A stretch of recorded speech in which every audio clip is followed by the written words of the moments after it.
Today we're diving into a story that proves the old saying, an ounce of prevention is worth a pound of cure. But for big tech, it seems like they only buy the cure after the disaster.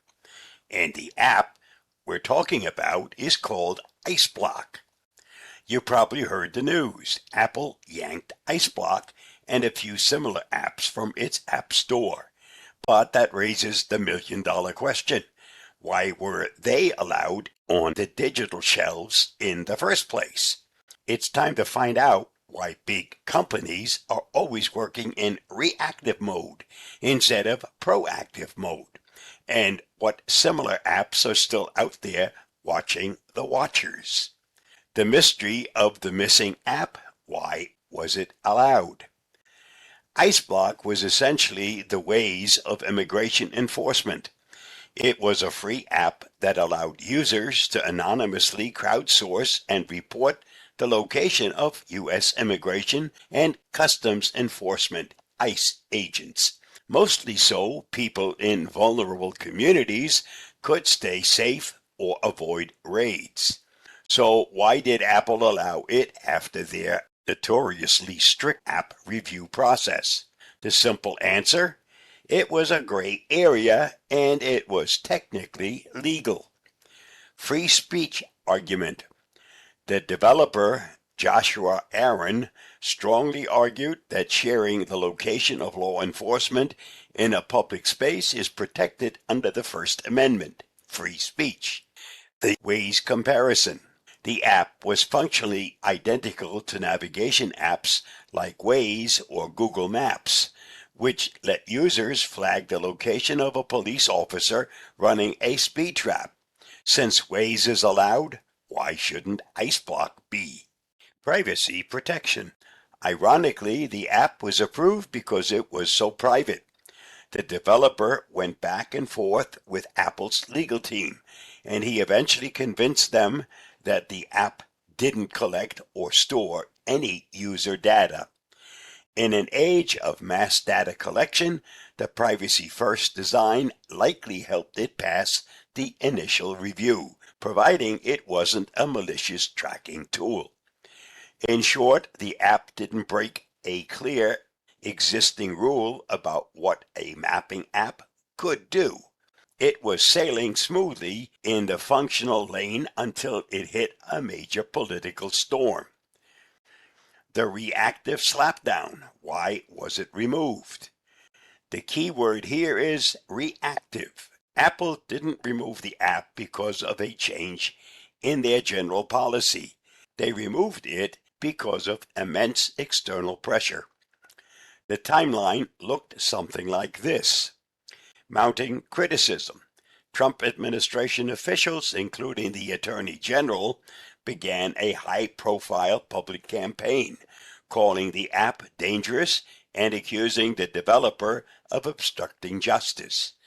The direct demand. The U.S. Department of Justice reached out to Apple and Google demanding the app be taken down, citing concerns that the location sharing could be used to harm or endanger law enforcement officers. The breaking point. After receiving this information from law enforcement, Apple quickly complied. They cited a violation of their rule against apps that could facilitate harm to law enforcement. Apple's proactive app review team allowed the app because it followed the functional rule like Waze. Apple's reactive trust and safety team removed it only after the nation's top law enforcement officials personally intervened and created a public safety issue that Apple simply couldn't afford to fight. Are the cousins still around? Similar apps or other platforms? Absolutely. The core functionality, crowdsourcing, the location of law enforcement, is still a widely accepted feature on both iOS and Android platforms in other contexts. Waze and Google Maps, iOS and Android.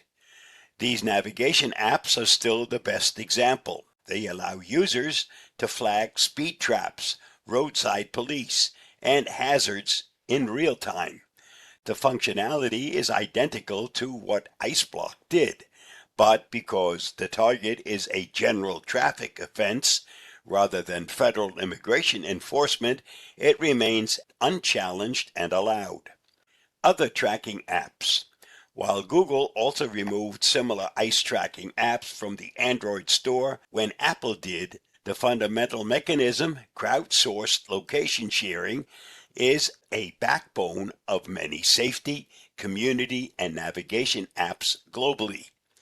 The context of who is being tracked is what got ICEBlock banned, not the tracking technology itself. Time to switch from oh no to go go, the proactive problem. Why do these huge multi-billion-dollar companies always seem to run on a reactive basis? The reactive model exists because it's cheaper to wait. Being truly proactive means spending massive amounts of money up front to hire thousands of reviewers, legal experts, and cultural analysts for every country and political scenario in the world. It's far cheaper to wait for a public outcry, a government letter, or a bad news story before reacting. Fear of lawsuits.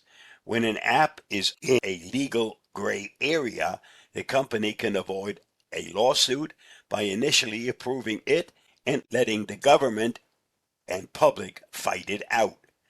The moment the government threatens to sue them, the platform, they react instantly to protect their wallet and stock price.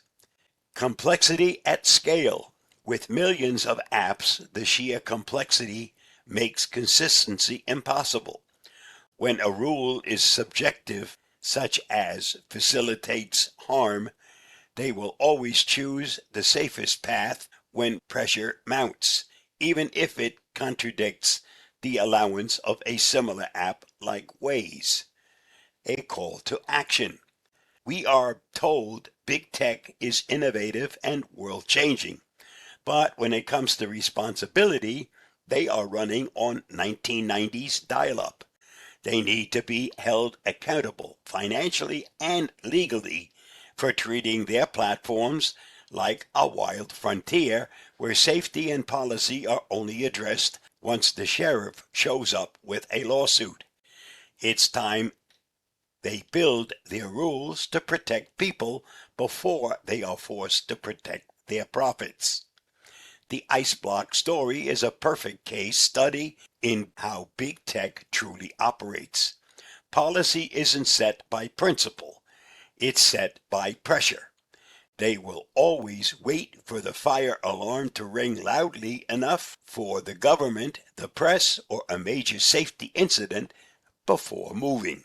Stay safe, stay secure, and realize that until accountability forces them to build a robust, proactive system, we'll continue to see these inconsistent, baffling decisions. Thanks for tuning in. Now go hit that subscribe button and stay curious, my friends.